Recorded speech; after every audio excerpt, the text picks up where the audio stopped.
ବୋଉ ଏମିତି ଏକ ଶବ୍ଦ କାହାକୁ ଲେଖିବି ଯାହାଠାରୁ ବ୍ରହ୍ମାଣ୍ଡର ସୃଷ୍ଟି। ଦୁନିଆର ସବୁ ଶବ୍ଦ ଲେଖି ହୁଏ, ହେଲେ ବୋଉ ଶବ୍ଦ ପାଇଁ ଶବ୍ଦ ନିଅଣ୍ଟ। ଯେଉଁ ଶବ୍ଦଠାରୁ ସୃଷ୍ଟି ହୁଏ ଧ୍ୱନି, ଆଉ ସେହି ଧ୍ୱନିରୁ ହିଁ ଶବ୍ଦର ସୃଷ୍ଟି। ଯେଉଁ ଶବ୍ଦଠାରେ ହୁଏ ସକାଳ ଓ ସନ୍ଧ୍ୟା, ଯାହାର ପ୍ରେମ ପାଖରେ ସବୁ ପ୍ରେମ ତୁଚ୍ଛ, ଯାହାର ସ୍ନେହଠାରେ ସବୁ ସ୍ନେହର ଗଣନା, ଯାହାର କାନିର ପ୍ରତ୍ୟେକ ବିନ୍ଦୁରେ କିଛି କରୁଣା ଓ ମମତା, ଯାହାଠାରେ ସୃଷ୍ଟି ହୋଇପାରେ ନା ଦ୍ୱିତୀୟ ପ୍ରେମ ଓ ଦ୍ୱିତୀୟ ଭଲ ପାଇବା, ଯାହାକୁ ଭାବିଲେ ମନେ ପଡ଼େ ଘର କଥା। ଘର ମାନେ ସିଏ ମାନେ ଘର। ଯିଏ ବିନା ସ୍ୱାର୍ଥରେ ଢାଳି ଦିଏ ଆଞ୍ଜୁଳା ଆଞ୍ଜୁଳା ସ୍ନେହ, ଯିଏ ମୁହଁ ଦେଖି ଜାଣିପାରେ ପେଟର ଭୋକ, ଗଭୀର ମନର କଥା। ହୁଏତ ପାଠ ପଢ଼ିନଥାଏ, ହେଲେ ପ୍ରକୃତ ଜୀବନର ଶିକ୍ଷାର ଶିକ୍ଷକ ସିଏ କେବେ ମାଗେ ନା ନିଜ ପାଇଁ। ତାର ପ୍ରତ୍ୟେକ ବାରବର୍ତ୍ତ ଓସାର ଶୀର୍ଷବିନ୍ଦୁ ଆମେ। ସୃଷ୍ଟିର ପ୍ରତ୍ୟେକ ଜୀବଜଗତରେ ସିଏ ସମାନ। ଅତୁଟ ତାର ଭୂମିକା, ଅତୁଟ ତାର ସମର୍ପଣ। ଏମିତି କେମିତି ହୋଇପାରେ ସିଏ? ବୋଧହୁଏ ସିଏ ନିଜେ ବି ଅଜଣା। ବୋଉଲ, ତୁ ଏମିତିକା ଶବ୍ଦଟିଏ, ଝୁଣ୍ଟି ପଡ଼ିଲେ ପାଟିରୁ ଆପେ ଆପେ ଆସିଯାଏ ତୋ ନାଁ। ସୁଖରେ ନହେଲେ ବି ଦୁଃଖରେ ତୁ ବେଶୀ ମନେ ପଡ଼ୁ। ଆମ ଆଖିରୁ ତୁ ପଢ଼ିପାରୁ ଆମର ଭାବକୁ, ଆମ ଚାଲିରୁ ତୁ ଜାଣିପାରୁ ଆମର ଉଦ୍ଦେଶ୍ୟକୁ।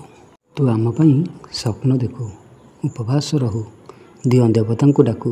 ହେଲେ ବୋଉ, ତୋ ଆଖିର ସେ ଗଭୀରତାକୁ କିଏ ମାପିପାରିଛି ଯେ? ମୁଁ ଆଜି ପୁଣି ଥରେ ସେ ବୃଥା ଚେଷ୍ଟା କରିବି। ତୋର ସେ ସୁନ୍ଦର ଟଣାଟଣି ଦୁଇ କଳା ଘୁମର ଆଖିଡୋଳା ପଛପଟେ କେତେ କ'ଣ ଛପି ରହି ନଥାଏ କହିଲୁ? ମୁଁ ସେ ଆଖିର ପ୍ରେମ, କରୁଣା, ବେଦନା ଦେଖିଛି। ଲୁହ ଜକେଇ ତଳକୁ ଗଡ଼ି ନ ଆସିବା ଦେଖିଛି। କେବେ କାହାକୁ ପଚାରିନି, ହେଲେ କେବେ ଏହାକୁ ଭୁଲିନି ବି।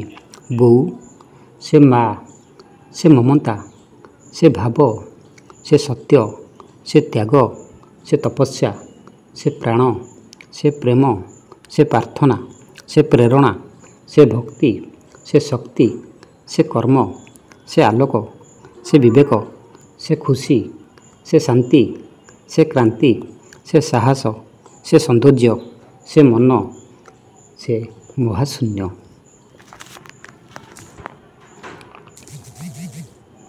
ଆଜିକାଲି ଦୁନିଆରେ ଲୋକମାନେ ଭାବନ୍ତି କାଳେ ସ୍ନେହ, ପ୍ରେମ, ମମତା, ଶ୍ରଦ୍ଧା ପଣ୍ୟଦ୍ରବ୍ୟ ପରି ବଜାରରେ ବିକ୍ରି ହେଉଛି। ଟଙ୍କା ଦେଲେ ବଜାରରୁ କିଣି ହୁଏ, ଆଉ ଟଙ୍କା ବିନିମୟରେ ବଜାରରେ ବିକ୍ରି ବି କରିହୁଏ। ହେଲେ ତୁ କହ ବୋଉ, ଟଙ୍କା ଦେଲେ କ'ଣ ମା'ର ମମତା, ସ୍ନେହ, ଶ୍ରଦ୍ଧା କିଣି ହୁଏ?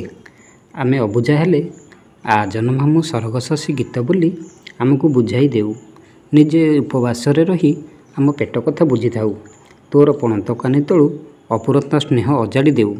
ପ୍ରକୃତରେ ତୁ ହିଁ ମୋ ବୋଉ। ହଁ, ତୁ ହିଁ